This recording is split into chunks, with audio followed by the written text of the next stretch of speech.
presented by AfterBuzz TV, where integral members of the WWE, Kathy Kelly, Sonya Deville, and Christy St. Cloud started their careers. This is Women's Pro Wrestling Weekly, the first online pro wrestling show dedicated to all things women's pro wrestling, showcasing news and interviews with top superstars in the industry. And now, AfterBuzz's own gorgeous hosts of wrestling. Bonjour, WPW Warriors. You are watching Women's Wrestling Weekly, the #1 Women's Wrestling Weekly show on the planet. Sarah. What's good, Sarah? Don't do that. I dare you. I dare you to refute that. Today, we have an amazing show. We have WPW Star of the Week, the top women's wrestling news. We have a very special guest. For you guys who don't know, my name is TK Trinidad, aka the Canadian Assassin. Yeah. We also have the Rebel Without a Cause. That's Sarah me. the Rebel. That's me. Oh, I can talk now? Oh, cool. And America's chocolate sweetheart, the one, the only Evan T. Mac. What's going on, TK? What's going on, baby? What's good? Nothing You know what I'm saying? much. What's all good in the hood? You know And like I said, we have nothing but amazing guests. We have the Equal Opportunity ass kicker, Ruby Raze. Yo, what's good? Hey, what's up? Yeah. She looks hella scared. She's like, what is happening? We had her here burning up in this room for like 20 minutes prior. 20. Can you turn on the AC too, by the way? My bad. It's cool. It's only like 105 outside, guys. It's cool. Oh, that's true though. It is like Arctic in here. Yeah. So thank you for joining us. Thank you for coming in studio. I'm already apologizing in the beginning because sometimes it gets a little crazy when guests come in the studio because they're like, some of them just don't come back. Why would you tell anyone that? But the show is kind of magical because whenever you say like wherever you want to go, like say if you want to go like to Japan and make $1 million, it's happened. Is this guaranteed? We are successful. We're 2 for 2. That's 100%. That's 100%. Didn't Chelsea also? Oh yeah. So we're 3 for 3. Okay. 100%. She's like, let me just start my list right now. I'm thinking. All right. So to the universe. I know, right? So let's hit that news real quick, Tony.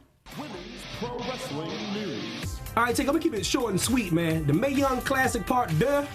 Shape it up. See, that was for the French Canadians out there. See what I'm saying? Okay, That's about as far as I go with French. That's about it. Croissants, baguettes, and that number. That's about it. But like, but no. So like, shaping up to be like really amazing. The list is getting crazy. Of course, one of the headliners is Io Shirai. Probably everyone's favorite. Everybody think is going to win. But that is like Caitlyn and Casey Catanzaro and Rhea Ripley, Nicole Matthews, Jeannie, Deonna Purrazzo, Tegan Knox, Jessica Alabon, Reina Gonzalez, Mia Yim, Mercedes Martinez, Crystal. Like it's like Killer Kelly. There's like a lot of people slated to get in this Mae Young Classic 2. Like what are you thinking right now as far as it's shaping up and as far as like some of the same names coming back from the first one and then and mixed with a few new ones? Like what are you expecting out of this? I think with the people who are coming back, that it would kind of suck if they don't get signed. I feel like if you bring them back for the second time, then they need to sign them. It's kind of, I feel like you need to do that, but WWE doesn't follow. Right, like why hasn't Mercedes Martinez been signed like a long time ago? Like what's up? What's happening with that? I actually don't think Io Shirai is going to take it because I feel like the WWE is going to be like, no, we had our really good Japanese girl win last time, so we're not doing it this time. So I actually was that? What accent was that? That was my stern white man. No, it wasn't Vince. There wasn't enough mouth jiggle. You're like, oh, this is what we're going to do. Down with the establishment. This was just a white man, general. Okay. All right. It sounded very southern, Midwest. I didn't know who it was. Yeah, I was confused. Okay, so it's white man. All right, so everyone, that's the poll question for today. Send me in your white man voice. Let me know, because apparently I'm doing it wrong, according to TK. TK, what's your white man voice? I don't have white man voice. Yeah, that's what I thought. Wow. Listen. The shade is real up in this piece. Real, man. Anywho, so who do you think is going to win? I think Deonna Purrazzo is going to surprise everybody and win. Okay. All right. You have any thoughts on any of the wrestlers that are competing and the one you're like looking forward to seeing? Or Oh, I totally look forward to seeing Mercedes in this again, and of course, Deonna. Of course, I don't know if that's gonna be a surprise one though. She's really good, like super good, super talented. Yeah. So, I personally would love to see that too. Yeah. And then any NXT people coming back? Not that I see on this list. Yeah, I wonder. Not on this list. Well, I wonder if with the Evolution that's coming out in October, the NXT, like some of the women are going to be going into that, so they're not going to like put them in the Mae Young. Fair. So I don't know. We'll see. we'll see what's happening. I am working on getting us to host the Mae Young Classic, like talk about it, break it down. Yeah. So you probably will see us in the next hour. Let me chit chat about the Mae Young Classic. So definitely do that. So I'm definitely excited. Some more wrestling to watch, guys. Yeah. This is what 20-30 hours. Girl, just how, especially with the ladies, man. My goodness. Yeah. I appreciate you, Tony. I guess we done. We done. I guess we're done. I guess we're Tony done. said, "Move the hell on." Tony, the producer, like when we first started, it was like we were equal. Man. But now Tony's just like Tony plays no games. Yeah, he plays no games whatsoever. He's taking the baton and run with this. He shows us his displeasure when things are not going. I blame you. He rules with the iron fist, man. When he's not really happy with things that are going on. But anyways, all he did was ring the bell too. Yeah, like, man, he's like, He rang it in an angry way. You could hear the sass in it. All right, so let's get into it.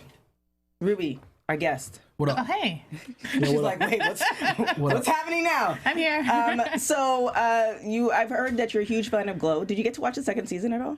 No, actually, I don't have Netflix right now, so I can't watch. I can't watch the second Steal season. somebody else's account. Come on, I can't do that. Oh, you got it. I don't even know whose account I'm on. I don't either. I think I'm on my mama's or somebody, one of my friends. No, I'm not gonna take someone's account. No, you don't take their You just account. you just borrow it. add. Yeah, they add you to the account. Yeah. What are friends for? Friends, that's Netflix. I don't even think my friends have Netflix right now. Like the people I hang around with, they don't even have Netflix. Oh no. Okay, we'll get you hooked up with the fan to get you some Netflix. Like I got you. We can steal somebody. I got like 4 people that. Yeah, I have. Yeah. Jalapeno, you got Netflix. Yeah, I'm sure he does. All right. So eventually you're gonna see Glow. Eventually, I will watch the Glow season 2. Yes. Now, what did you like about that show, or women's wrestling in that entertainment format? Glow in general, like Glow, like the original Glow or the Glow now You can Glow? break it down, both, all that. Oh, I can tell you, I love the original Glow. I absolutely adored the original Glow. That was like, I honestly think the original Glow helped make me the woman I am today, because seeing at such a young age all these women like empowered and stuff, and owning everything about what they were doing. They were owning their personas, their bodies, their sexualities, what they were doing in the ring, everything. They owned everything about that show. And seeing that as a little kid, I was like, yeah, I could do that too. I could, Hollywood's doing this, I could do this, and it was great seeing all that as a child. So growing up, watching that as a child, and growing up and growing older and watching wrestling, and then you see almost not a resurgence of that, but kind of like when you see China coming out as the dominant, total female too, like it totally brought me back to like the original Glow. So that was kind of like the driving force growing up, was seeing these women in power, and not only from Glow, but I feel like that helped expand out. So I'm looking for other women in power in different areas, not just in wrestling, but in, social and political, in music. I feel like that was like such a huge inspiration as a child, and like really helped what pushed me towards who I am today. Awesome. Now, where do you think, I had this discussion, so we were in the Me Too movement, the women's movement, and then we had Women's Evolution that's coming. As a female wrestler, do you feel like now you have more freedom to kind of give all of you, or do you feel like there's still like a box as far as, you can only do this because you're a female? I think there's a lot of you that you can give, at least I feel that I could give. I know it's a lot different though when I'm talking to other females in wrestling. I've talked to old timers in wrestling that have been around for a long time, that have gone through the struggle, that don't like things like intergender wrestling. Right. That when I say, I'm looking for a guy, or I just had a match. Why would you have a match with a guy? Why are you taking a spot away from a woman? Like it becomes very, what's the word? Kind of heated. Yeah. So, I mean, there's so much that you could give, and so much of myself that I could give, not only professionally in the ring, but I try to also, on my own, go do, activist work on my own. There's a couple of people that I've helped with their theses and stuff like that, just being a female wrestler and giving my opinion on what female wrestling is nowadays, because it is a huge topic. And it's not just here in the United States, it's like this in, the UK and other places as well, where maybe it's been a little bit more blown up than it is, but like I'm seeing like this huge surgence here in America. So I think I'm going in circles, but there's a lot that you can give, but there's still, I feel, some points that you kind of almost have to not really hold back.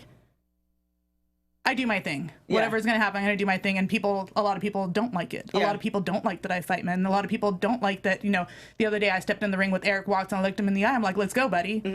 So it's hard. It's a little hard. It's different now. Yeah, because I feel like, if you take China, for example, she was an amazing, badass woman, but you have both men and women who are like, oh, well, she's too muscular. She's too this. She's too this. And they're stripping away, because a woman could be whatever they define themselves as. But I feel like sometimes you once you're step outside that box, you're like, oh, well, she's not that great because she wasn't like other women. So that's kind of, I'm conflicted as far as not necessarily where women should be, but where we're going to evolve with everything that's going on. The fact that, we have, we're not even going to go into too much politics, but we have the whole thing where men, they're getting ousted all the time. Some of them are true, some of them are not true, and now it puts them in a position where it's like, well, what can I say? What can I say? Obviously, grab by the pussy is not the thing to say, but pro tip. Yeah, I wouldn't say that. But now they're kind of in that position. So now where does that leave both men and women?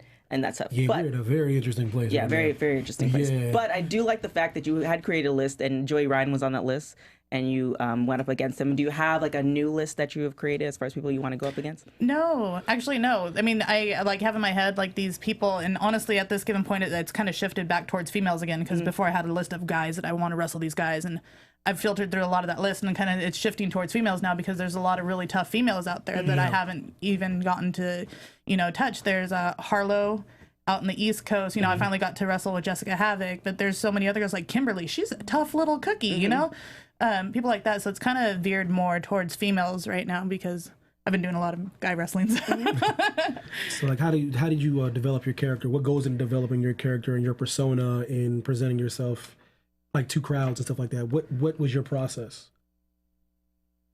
Be true to myself. It really is. I'm not too far off from who you see in the wrestling ring. It's not uncommon that I have gotten into actual fist fights in real life. It's happened. I was born into a fighting family, and when I say this, I mean, when we were children, they would put boxing gloves on us and have us spar with our other cousins. And guy or girl, it didn't matter. You're getting in there and you're sparring with your cousins. My brother is a state championship wrestler. My dad was a wrestler and a boxer. My grandpa was we're not only just physical combat, but also social activists because my family was involved in the farm workers movement with Cesar Chavez. So I come from a family of fighters. It's always been in me to stick up for the underdog. I've gotten in fist fights before because someone was beating the crap out of someone. I'm like 3-on-1. I'm not going to stand for that. Right. Equal opportunity ass kicker. I've gone up against guys in fist fight in real life too. Damn, I'm not. I didn't say I was the smartest person, but these things aren't uncommon. So it wasn't uncommon for me. In my head, I saw nothing wrong with coming into wrestling and wanting to fight guys because these are the things I do. Yeah, your perception's a little different because of how you were raised. So your thought process is you're not seeing like a man, like you just I'm gonna fight somebody. Yeah. And that's a little bit different as far as that goes. But what does wrestling mean to you though? What does like sports entertainment mean to you when you step into that ring? How do you feel? What does it do? Is it an empowering moment or is it a gig? Is it like a means to an end? Like what is wrestling? It's always an empowering moment, standing in there in front of a crowd and capturing them and getting their attention and seeing how they react to you. For me, professional wrestling is, I don't know, it was something that was always there in life. Wrestling was always there and fighting was always there. So this is like my culmination of always being involved in sports when I was growing up, and always I was in theater. Nice. Growing up as well. Like I did theater and musical theater for about a good 12 years, 13, more than that. And I grew up in sports. And, basketball, they say it's not a combat sport, but whatever. Oh, yeah. Those elbows.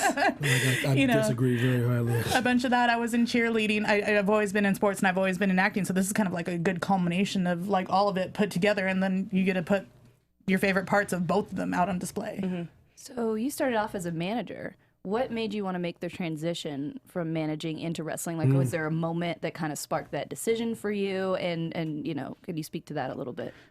There was a definite moment, but it was kind of like a feeling that had been growing while I was managing because when I was managing, I managed for 5 years. There was hardly any females in Southern California. We were looking at like Thunder Kitty, Tara Calloway, Katana Vera, Candice LeRae, Nikki the New York Knockout. That's about it. And so I'd seen like a definite lack, and I'd watch the females and I'd be like, I could do that. Come on, I could do that.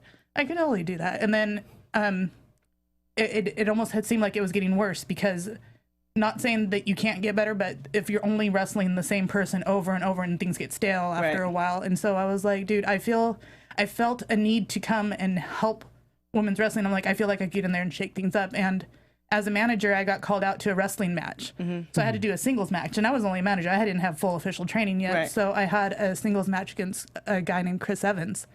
And that was like the defining moment. I'm like, no, I totally got to do this. Because I went out there, I did like this 12-minute match. I lost. Within the first 2 minutes, one of my fingers was broken. Oh my gosh. Like, I came out bruised up and broken fingered, and I was just like, yes, let's do it again. You know, and it just drove me. And then people like had a really good reception to that match, because I wasn't like the tiny little female that you usually see, but I was out there and I was wanting to kick his ass, and you know, he was just giving back to me just as bad. So that was my defining moment. So during that match, what is your feelings during your first match? Like, give me like your emotion. Like, you know, were you afraid? Were you excited? Was it nervous? Like, was there jitters? Like, were you like, let's just do this? I think it's more like, let's just do this. Because, so I was managing Tyler Bateman. And so for this match, Tyler Bateman was my manager. He came up with me, and I remember standing there before I broke the curtain. He's like, "Are you okay? You're gonna be okay. You're gonna be okay. You got this, right? You got this. You just need to breathe, right?" And I was like dead face calm. I was like, "Dude, I'm cool." Yeah, I've been nervous as hell. Yeah, I had like no emotional nervous. I was just like blank. And when I went out there, I was like, yeah, like there was no nerves there. And for some reason, that's just kind of been like the good spot for me. It's just to not be nervous at all, just be calm before I go out. Couple of times, sometimes it'll get me every now and then, but let's do this. Yeah, there's different types of ways you handle like scenarios. You know, some people like are good nervous. Some people that's just how people are. You know what I mean? Like before a big game, when I used to hoop, I used to always get butterflies in my stomach. I don't even know why I used to be like that. You know what I mean? They're like, Evan, are you good? I'm like, I'm good. Yeah. I don't know why I'm tripping, but I'm good. But I don't know, man. That's just how I always was. So like, I respect the person that's like, no. So you know, that's kind of like a couple of times I've had a couple of big matches lately, and they're, hey, you doing all right? You okay? And my response is like, yeah, I'm gonna die. But it's good. Let's go. I feel like too, if you're an athlete, even though you might get those, like your definition of butterflies is, you know, way less, I think, compared to the average person, because you've been doing this day in day out for how many years? Like you did track and stuff like that. You go before a big meet or something. It's just before weird. Anything, I come to the point where it's just like, all right, well, nobody's gonna die in this situation. Like, I've had far worse, and I'm good. So it's kind of helped me to train my mind to that point where it's just like, all right, you know, if you prepared for it, now you're nervous. If you didn't prepare for it, then you should be nervous. But if you prepared for it, then you should be good. My dad's like, bro, it's a game, man. Yeah, nobody's dying. My dad like, you ain't going to war. You're like, play that game. He's always saying, Evan, you going to war? Well, I'm like, no. In wrestling, you are going to war. Because Evan, it's just basketball. You're just shooting a basketball. So WWE did get rid of the word diva, and you have said on plenty of occasions that you're not a fan of the word diva. Is that still the same sentiment towards that? Yeah, what's your feelings towards that? Why does that word rub you the wrong way? It rubs me the wrong way. It is like a negative connotation, though. Is it really? Yeah. Diva is a female version of a gangster. Listen, wow. I listen to whatever Beyonce, whatever Beyonce version you're. We need to cut that. That's please amazing. cut that out. No, don't clip that. You gotta clip that. That's gonna appear somewhere. Women know I did. Don't be listening to Beyonce. Beyonce don't even know what she is half the time. What? Half the time. Yeah, I said that. I did. Oh, clip snap. that too. Clip that too. You can clip that. You can send that back and go wild. Sometimes he did, sometimes he that, sometimes he that. Word up. So. Yellow, she's like, oh, damn. That's the quietest I've ever heard TK. What do you mean? Beyonce is sometimes this, sometimes that. I ain't the first It's an evolution of Beyonce. I ain't the first one to say How that. dare you? So, about your feelings about the word. We can get back to that later. I'm probably going to end up dead after this show. Probably. Beehive. I'll send you his address. That'd be real. I was scared when I said it too. Go ahead, y'all. What's going on? I barely got it out. I know it's true. All right. Right. So, Do you need a bodyguard? Listen, I need you, girl, for real. You about you on the show at the right time. Can't believe what I just said. So still same feelings for the word diva. It's just like it's not. Yeah. Yeah, I feel like because I have been around the wrestling business for so long, that obviously the way people view women has switched. It's changed up a lot, but there's still a lot of that old mentality as well. So, quick story. So the very first time I went out, I was hired to manage people. The promoter had told me, he's like, you know, I always see you here. You're always with these guys. I do managing these guys, you know, this and that. I'm like, I'm like, yeah, sure. You know, I guess that's fine. So this is what he said to me. He's like, okay, next time, the boobs, the hair, the makeup, everything, go. And I'm like, wow. Like that was normal. Yeah, like I feel like that's like, you know, you could be whatever you want. You want to flash your, you know, titties, you want to, you know, bring it all out. That's cool. Do it. But when someone tells you, I feel like that's what the word diva is. Like they're telling you who you are, and you need to be like a diva from the 90s, and you need to do this and that. So that's how I feel it. And that's, you know, and I'm sure a lot of it came from that one interaction. I'm like, Yeah. But so to your point though, like just TK said, they stopped using that word WWE though. Yeah. They acted like they never used it at all. Like, well, they have mentioned like they've changed. Like there's no reason why there's a men's and, you know, not a women's. It makes sense. But I guess maybe I just don't feel the same way, but I think it's just based off of where you come from. Not to say it's bad or good. Right. But you know, I've seen a few interviews and like you were like. And I can understand in the business how you would feel that. Yeah, when I was growing up, though, when I heard the first time I ever heard diva was because of En Vogue, though, and that was never like a bad thing. Though. Yeah, like they would call En Vogue divas, so I thought that was just like Vogue, powerful. Whitney Houston, Mariah Carey. I just know that when we were growing up, that was like that was just a powerful woman, powerful black woman that sang. You know right, what I mean? That's why diva bothered me when I was growing up, because I'm like, okay, they're not divas though, they're wrestlers, they're athletes, they're you know they're doing the same things a lot of times that guys can do even when they don't get to. So why are they being called that? But like we don't call the guys operatic singers. So I don't know. It was just really weird to me as a kid. I was like, why are they divas? Yeah. Like if it doesn't fit your character too, like would you think that like Paige or you know that like there were different people who you were like the word diva doesn't even fit this character at all. Right. Like I think if you look at me in the ring, you're like you look at me and say that's a diva. Right. I mean, how you walk in. And that's the thing. I think when you say diva, you say confident. So if you when you walk down to the ring, you're walking like I'm this badass bitch and come and test me. That to me is a diva. Yeah, that's. But again, it's just everybody's different. So I get it from both sides. Yeah. So is it still easier? Because I'm seeing, obviously, we're Women's Wrestling Weekly, where we interview all women's wrestlers. Is it still easy to book matches as a female wrestler? As like for men, like you just see them all over, or is it getting kind of on the harder side because there's so many women wrestlers now? Yeah, that's a good question. Not in SoCal, there isn't. So you're still good. Yeah, at least in SoCal. I mean, there at one given point, not that long ago, I had a list going. We had like actually 30-some female wrestlers in Southern California, and for some reason, a lot of them had dissipated, and they've either decided they just want to work for these one or two places or whatever. So in Southern California, at least, it's relatively easy, at least for me, to get booked as a female wrestler. Now, when it comes to traveling, that's a lot different.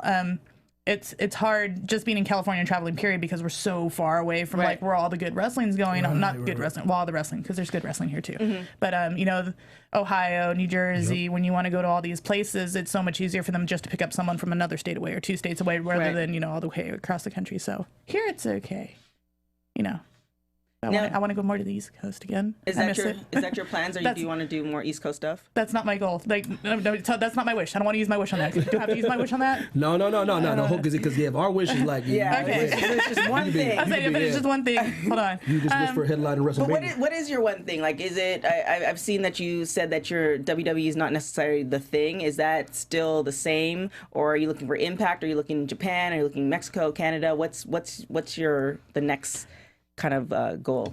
At this given point, I'm really not sure. At one point, I was saying the goal was to travel, and I got to do that. I've gone, all over the United States. I got to do the Crash in Mexico. I would love to go to England. There's my thing. Oh, there you go. All right. I'd love to go to England to go train with the Knight family for a little bit and do some Bellatrix shows out there and stuff like that. But as far as like end goal, total goal right now, I don't think I really have one anymore because life has changed so dramatically for me in the last year alone. Between having surgeries and like family stuff going on, like it makes you see a whole bigger picture. So where I was traveling a lot, like I'm trying not to travel so much right now because I want to make sure everything's set at home and everything's okay before you go do anything. Because I'm a firm believer in family first. So, for me right now, what I would love to do though is to go to England. WWE is not an option for me, and it won't be an option for me ever because I have a medical condition. Okay. So they're like, no, all right. Impact is looking pretty tasty though. Okay. Impact is looking pretty tasty. They're bringing in a lot of really good female wrestlers right now. So what is the difference as far as WWE's, I guess, health standards versus Impact or Ring of Honor? From what I've been told, because I was up for some extra work in WWE in Kentucky and Ohio. And that's when I first heard that I wasn't eligible because I sent in my physical and I have an enlarged spleen, which is just random medical condition. I don't know. It's just there. Right. And they told me just straight up, no, not unless you're getting your spleen removed or it's resolved, we're not going to use you, which is fine. I understand. It is a liability because if you take a really hard impact, it could burst or rupture, you know. Okay. But from what I heard, everybody else is a lot more lax with things like that because as a wrestler, you do know how to protect yourself. You know how to protect your body. And I've been working with this for X amount of years now. So I trust myself, you know, and I trust other people. So I just hear they're a lot more lenient. But when it comes to like WWE, it's more on point when their health. So are you looking for Impact or are you looking to travel to England? I'm just trying to lock down this wish. Are we putting out this wish? I mean, just, you know, we are successful and stuff like that. Probably go with England. Okay. I'm going to go with England. All right. Yeah. My wish. Did you look up to any wrestlers as on the come up, like any female or male wrestlers that kind of inspire you, or you just remember watching and be like, oh damn, that's pretty dope? Inspired like when I was coming into training? Yeah, why not? You know, I mean, anyone that caught your eye that you were like, okay, she's badass and like she's dope.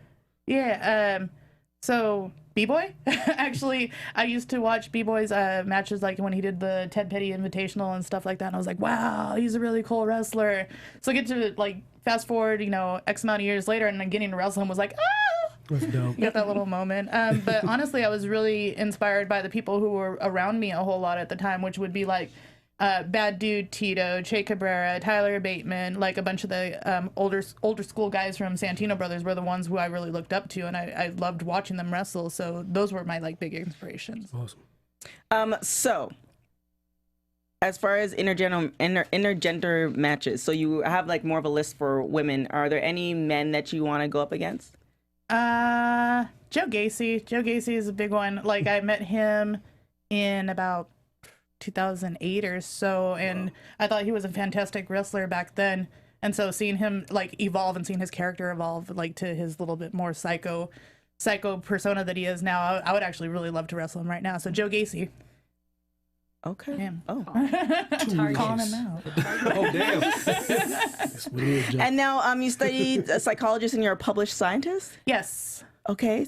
All right. So can you I don't know, I just feel like throwing out like the periodic table or something and be like, yo, fill that in. well, I mean, Xavier has What? That's not psychology, though. First of all, wait a a minute. minute. Second of all, wait, when someone tells science, you ain't it? they like science, you're like, I don't believe you. That just Show said, me on this chart where the argon is. Listen, I don't know, throw around scientists too lightly. how many man. people throw around scientists? That's why I'm The only person I can think of is Xavier, who has the PhDs. He do though. Have you shown him a periodic table? I just said okay. That's some science gatekeeping, and I won't stand for it. There was no judgment. I was impressed. I don't know. I feel judged. Swear to God, I was impressed. Can we get the periodic table on the screen? I want to see what Evan. I'm really salty because back in the day, I just failed that test miserably, man. Oh, it was bad. It was brutal. I would have like dreams of just. The noble gases, the noble gas. Shout out to my terrible science teacher. Just put a blank piece of paper down with squares and was like, fill this in. But you're thinking that scientist is only like science. Like I don't even know what science you're thinking of. It's science. So psychology is a science. Listen, I'm digging up some stuff from my past. I apologize. I don't need to project this on you. Ruby. Hey, I studied psychology. If you need a therapy session after this, Don't hurt me, girl. Please. Coming got a after couch and Beyonce. everything. Coming I know. after psychologists. I'm sorry. Yo. Maybe I should have her. Evan's got some. I know. Going on. He ain't even wearing his button up. It's hot. It's hot today, y'all. I'm for real. I'm going through a couple of things. But anyway. Maybe we'll have you like come back and do the host I'm question. impressed by that achievement. I'm sorry. I am. Thank you. I'm sorry. I was running to me. I mean, you don't have to be sorry. Thank you. Wow. What made you like shift gears though? You know what I mean? Because that's actually a legit profession that you could get into and delve into. Is it literally just your passion for wrestling that said, you know, because let me work on this because you can get to psychology at a different point in your life? Well, yeah, and there's the thing. I got my master's, did all this and that, did research, you know. Did a year of post-bac research where I'm not even getting college credits. I'm just doing research for the fun of it, you know. Awesome. Got published, went to all these conferences and stuff like that. And I did my master's at USC. Nice. Out of USC, I got hired for this really big company. I don't want to mention them by name, but there's this really big company that I got hired by, and I was doing applied psychology, which is research. I was doing research for the company in marketing and like company research on the students and this and that and blah blah blah. Okay. And ooh, Facebook? I got a little close to mentioning stuff there. But the thing was, I sat there, you know, you're sitting all day looking at numbers and looking at all these things, and I was just like, this is soul sucking. Yeah. I am doing nothing that I absolutely like. I love psychology, but it's not like what I was doing in that job wasn't like a huge passion. Like when I was doing research, I was passionate about that because I was doing excessive internet use addiction research and neuroscience and neurocognitive stuff, and that stuff that was really driving. Like that was really cool. Like I had no problem. But when I'm sitting there and I'm just crunching numbers and doing like basic research, and when it comes to research for companies, it gets really like dumbed down a whole lot. So it became soul sucking. And I was doing wrestling at the time as well, obviously. And I was just like, okay, my body is going to last X amount of time, but these companies and my degree are always going to be here. So if I'm going to do something, I need to do wrestling right now and go at it right now. And I left that job. I went and took like a menial part-time job, and I did just professional wrestling for 3.5 years. Nice. Now, how do you apply what you learned with your master's in psychology? Do you say PhD? No, master's. Master's in psychology. How do you apply it to wrestling? It's really interesting because when I was at USC, I was doing consumer-based psychology, so I got to learn a lot about branding. I got to learn a lot about marketing. I got to learn a lot about how, you know, the colors on the AfterBuzz TV logo attract people and stuff like that. I got, you know, that's what I did, persuasion and stuff like that. Okay. So it was a whole lot of like using psychology, but using it in a marketing and branding way. And then while I was there, I took a course under David Craig about transmedia like psychology and stuff. So how do you mesh all the elements of the world and how to into a marketing, into branding, into all this and that, and it's like really, really fascinating stuff. And that's why I just use a lot of that stuff that I learned from my master's degree, and I apply it like to my social media, which I've been really bad at lately because I'm just it's another job. It's another job, but like you know, It is. lead people down a rabbit hole and put them to where you want them to go and stuff like that. So it really did help. It does help. And I actually have me being a professional wrestler on my resume. So all right. So Tony, my bad. I don't know if you can get this. Show your displeasure. If you can't, DJ Tony. Can you hit up the Jeopardy theme song? Oh, damn. Okay. Oh, he was ready, man. So we're gonna intro. I like you, Tony. Hey, Tony, I'm really impressed. So we're gonna intro a new segment for the show. It's gonna be Rapid Hot Tag.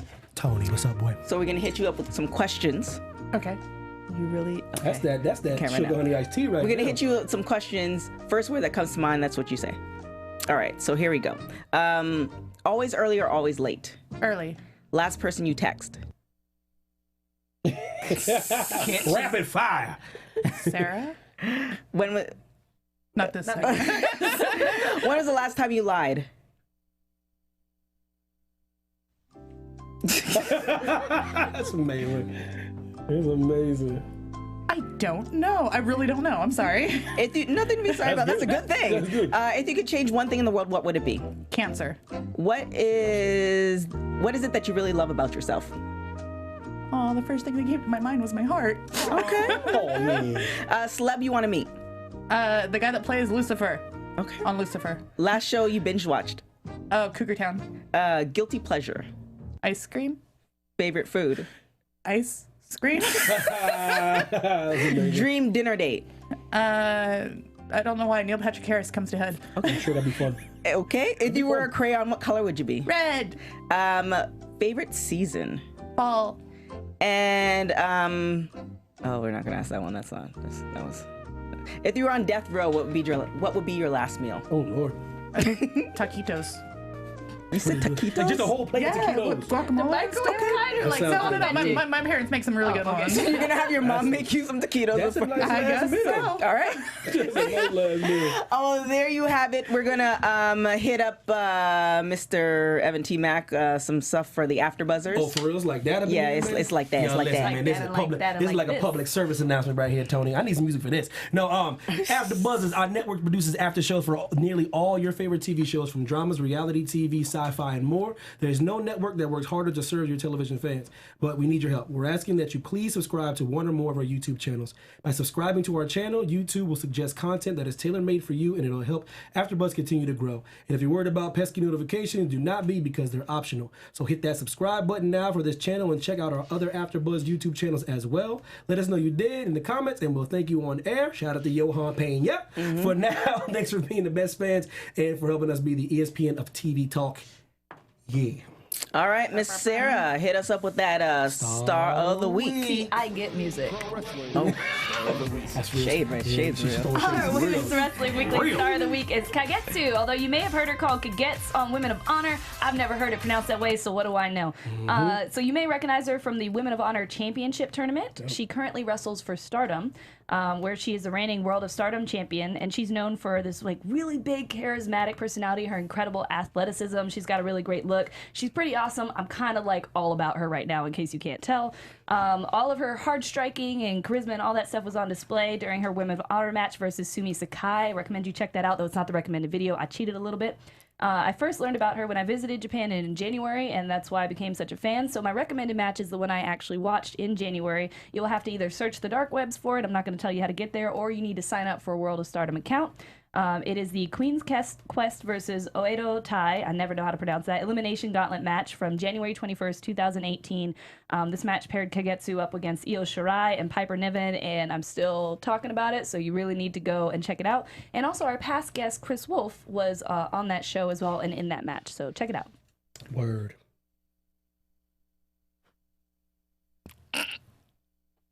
Thank you, Sarah, for that. Why are you still pausing? We love our WPW Warriors, and we thank you for being on our live chat, watching us on YouTube, listening to us on iTunes. When we post Star of the Week, you guys are all about it, so we are definitely about all that. Keep those coming. We're going to have a little special end of season 1 show where there's going to be no guests.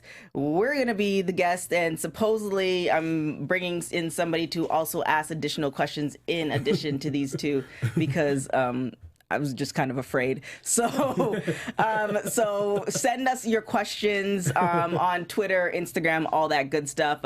We will try to answer them mostly. Yeah. I'll answer all of them. Shout out to Beyonce Knows.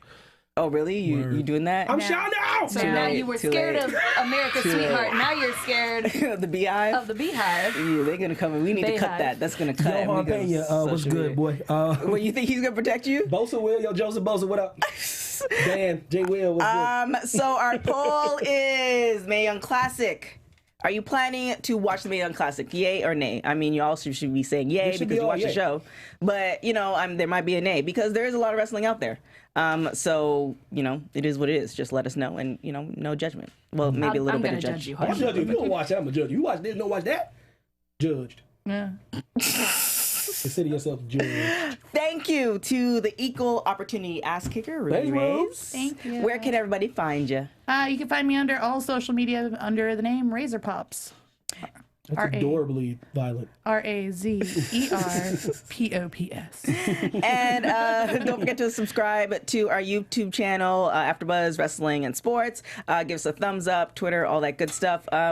Twitter, WPW Weekly. Yes. Instagram, Women's Wrestling Weekly. Yeah. We're still trying to figure. We trying to figure things out. Trying to make things easier, and sometimes it just got it got complicated. Follow us on AfterBuzz TV. It did. Where can they find you, Mr. Chocolate Sweetheart? Holla at your boy. You know Evan T. Mac. As God in the Bible intended. Sure did. I sure did. I sure did. As God in the Bible intended. Evan. You're just coming after everybody. We need to figure out what we need to exercise Evan, because he's got a lot of demons right now. Oh my God! It's the water he's drinking. It's the water he's God drinking. in the Bible intended. Put yourself over, Stealing brother. people's catchphrases. Well, I'm Sarah the Rebel. Sarah has an H. Mm-hmm. What you gonna say after that? Nothing. Oh, really? That's the important thing you need to know. Sarah's an H. Oh, you know what? Also, this is not the first show for women's wrestling. There, I said it. We haven't You been. can find my own podcast, Women Wrestling Oh, Friends. put yourself over. Okay, yeah, you want to steal people's stuff? my. I'll steal some thunder. Okay. Check out my podcast. Okay. So Where can people find you, TK? we haven't been saying we're the first, by the way. We've been saying we're the number one. Number one. And I mean, you are on the show. Yeah, she owned the show. She owned the show. Just saying we are the number one women's wrestling weekly show on the planet, because that's just what we've been saying. Anyways, thank you for watching us. We know there are a lot of podcasts and shows that you could be watching. There's a lot of wrestling you could be watching, but you stay with us. Season 1 has been a blast. We have a couple more episodes for Season 1. Season 2 is going to be on fire. We have a lot of stuff in plan, so I'm really, really excited. A lot of emails have been going out. Everybody kind of hates me, but, we'll get through it all together. Other than that, you can find me on everything at TK Trinidad. We will check you out next week. Ciao.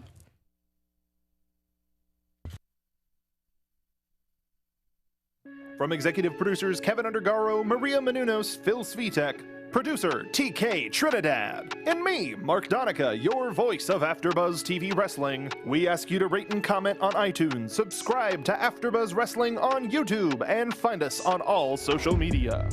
Thank you for watching Women's Pro Wrestling Weekly. See you next week. The views expressed herein are those of the hosts only and do not necessarily reflect the views of AfterBuzz TV or its owners or principals.